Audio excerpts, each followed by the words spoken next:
today. This was a post that I wanted to do pretty soon on my blog, but I realized I had typed in the date today and I realized that it was like really close to the end of January, so I got a little freaked out how quickly the year is moving, and I figured that it was better to do it straight away than wait any longer, just to get it out of the way and make sure we got it covered before it was too late and then just completely not timely at all. Okay, so it's a really simple, easy tutorial to do to stay on top of those New Year's resolutions. I keep hearing over and over again that everyone's like, how are you doing? Are you checking in? Have you like messed up your New Year's resolution? Are you eating junk food again or whatever? So this is just a really quick way to keep it sort of top of mind and to stay on track of it and to make sure you're doing it throughout the year. So it's, a New Year's resolution, not a new first week of the year's resolution.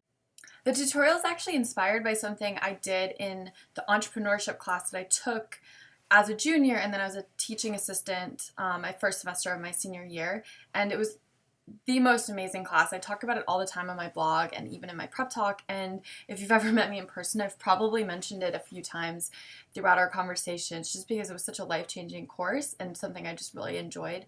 But one of the things that we did in the class was to come up with a bunch of goals that we wanted to keep. So there was a whole week that we focused on goal setting, which was like one of my favorites because I love goals. So what the professor had us do was, go through the whole exercise of setting the goals, which everyone should go through some sort of exercise at some point because it's really important just to have goals and to understand, how you set them and how to make them attainable and make them measurable and make sure you're staying on top of them and whatever. So one of the things that we did was he had us write them down and then we had to make it a laminated card that he wanted us to keep at all times, and he would, at the beginning of the class, like make us hold it up and everything to show that we had it. And I thought it was like kind of crazy when he asked us to do it, but I did it because, it was a grade. But it ended up being like one of my most favorite things, and I still have the same card. I haven't redone it. Well, now I have, but I have this old card in my wallet. So here's my wallet, and you can just see I just keep it in one of my card slots. And it's super simple. Literally all it is like goals and then list it down.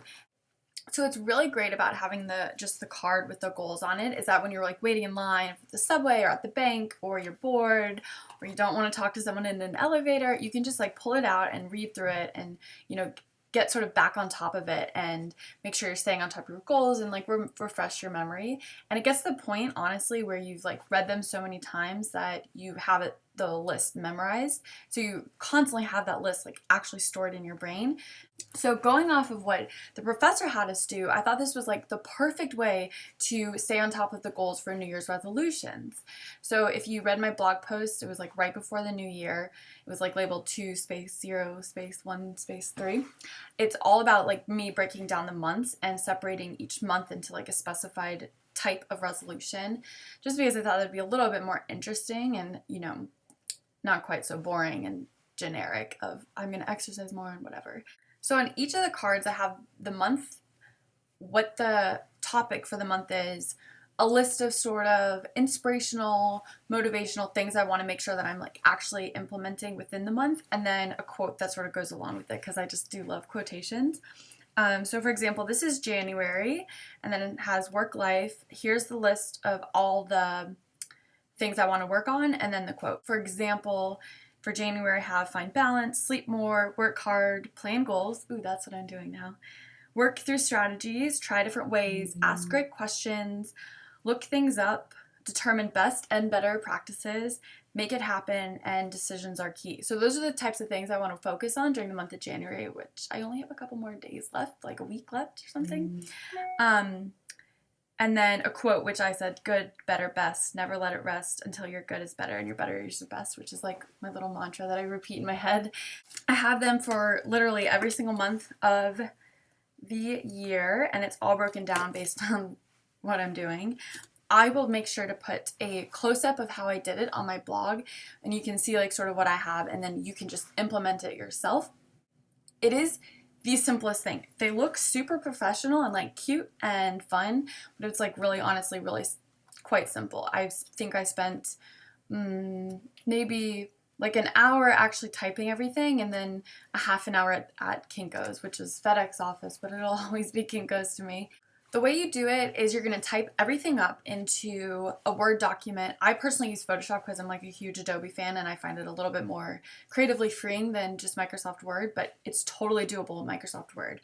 And you're going to start with a business, the size of a business card, which is 3.5 inches wide and 2 inches tall, and type everything out for each different month, and then create a document that's 8.5 by 11, and you're going to place each of the different month cards on top of that. So you'll create essentially a sheet that has the entire year. Then you're going to take that and save it as a PDF and put it on a thumb drive, bring that to Kinko's, and you'll plug it into the machine and you'll print it out. I chose cardstock just because I think it gives the card a little bit more weight, and then it'll stand the length of time and you will have it and it won't rip or tear or anything, especially when you laminate it. Sometimes it gets a little see-through too, so you won't have any of that problem if you use cardstock. So that's what I recommend.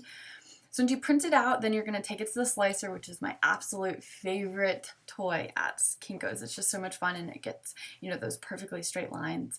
And you're going to cut them out, measuring them perfectly to make sure you get that final business card to be 3.5 by 2 inches. And for me, that meant that I had 1 inch at the top, so I cut that off, and then 2 inches at the bottom and cut that off, and then split it down the middle at 4.25.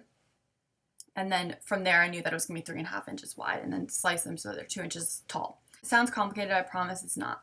So once you have all those printed and then each of the individual cardstock months cut, you're going to take that and have it laminated.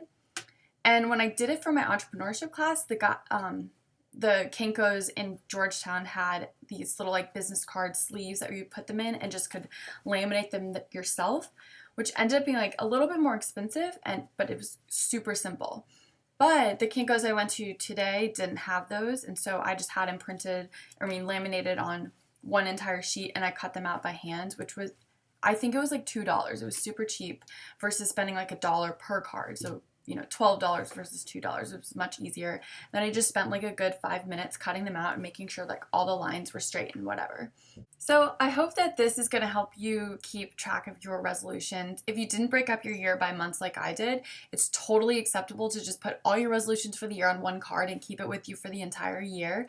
I personally just think it's easier to break it up by months, but it's something that could be used for the, you know, any kind of resolution. And if you liked this video and you think it's going to help you, make sure you click the like button. And then also, if you want to see more videos, like definitely click subscribe so I know that you're watching and want more of these. You can always leave a comment and give feedback, and I'll definitely have a link in the bottom box below with, you know, a link back to my blog where you can see exactly the PDF that I used for every single month and get ideas from that and, you know, do your own thing too.